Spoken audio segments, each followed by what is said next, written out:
Nirmala Rawat welcome you to my YouTube channel. Currently, I am reading chapter 22, The Fulfillment of Sita's Work. In last part, we saw departure of Sri Ram from earth. Also, Soma is extremely happy after seeing an ascetic. Moving on to part 10, Soma continues narrating to Anasuya and her mother who had come from Ayodhya to meet Soma. Thanking Soma profusely for her hospitality and for sharing her stories with us, Anusuya's mother said, "We will never be the same after hearing your stories of Maharani Sita and Sri Ram.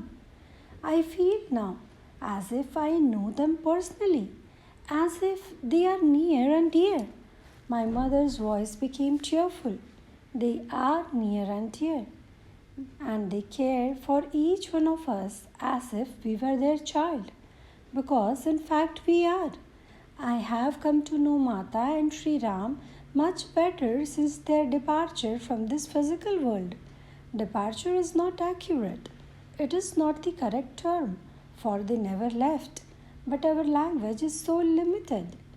Mata once told me that words will never replace the way we used to converse, through images, through thought. Now we are reduced to language. They are as active today as ever. When Mata was before me in the physical form, that is what I saw. That is what I knew. That was who she was to me. Now I see the reality of what she is, of what both of them are, and I see their hand in everything that transpires in this world. There was a twinkle in Soma's eyes as she concluded. And sometimes I see her form walking through the forest, a flicker of her form, and I know she has come to remind me that she is not gone.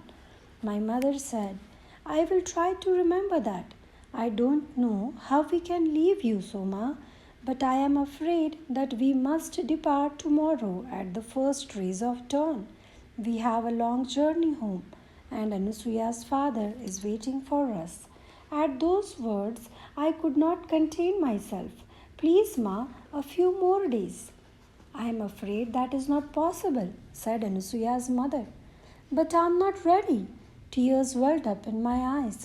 My mother took my hand and said, "I am as reluctant to leave as you are, but we must return to our life. We have stayed away many days, and your father would not approve of any further delay." I began to cry. Soma turned to my mother and said, "Let your daughter remain with me through the night. I assure you she will be ready to leave in the morning when you come for her."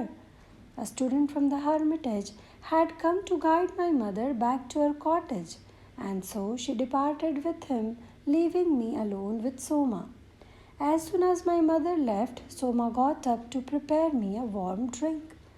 This is the drink I used to prepare for Mata before she retired for the night. "It will help you, my dear."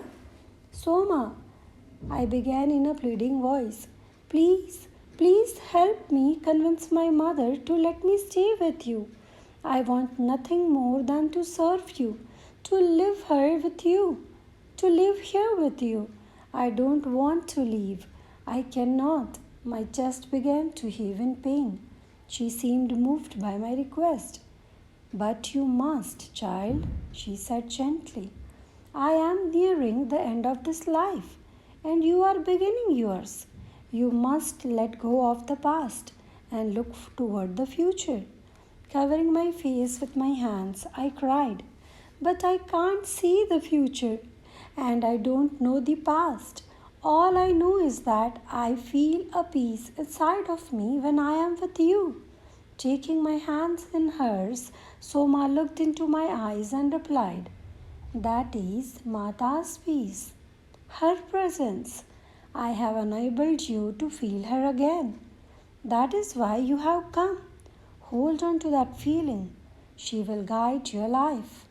My tears ceased. "What do you mean?" Soma didn't answer.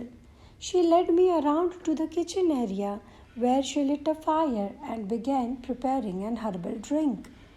After we went back inside and she handed me the drink, she spoke again. Drink this and then you will sleep. Listen carefully to me. You may not understand what I say, but inside you, you will know it is true. Your past birth was in Mithila as a servant in the Janak household. We both served there together.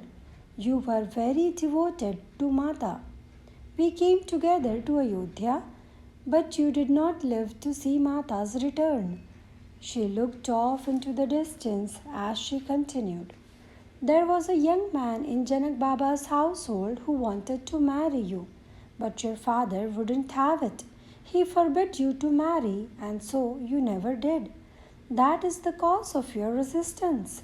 Somewhere deep inside, you remember your father's insistence that you not marry.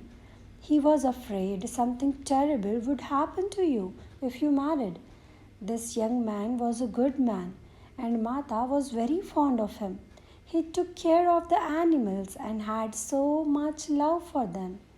Mata once said, nobody loved the animals as he did, and she was grateful for this. He has taken birth in Ayodhya, and he is the one your father has chosen for you.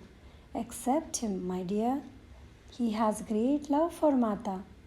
This is Mata's design. When Mata returned with Hanuman from her last visit to Ayodhya, she told me that many people from Mithila had taken birth in Ayodhya and were now children there. She recognized them. She would not say it, but I knew that it was their love for her that drew them to Ayodhya after their death. She said that those who came from Mithila would bring the values instilled in us by Janak Baba to this kingdom, which is gaining great importance and power. It is for the future, and it is all by her design. We may not understand the larger picture, but we can trust it is for the greater good. Jai Shri Ram.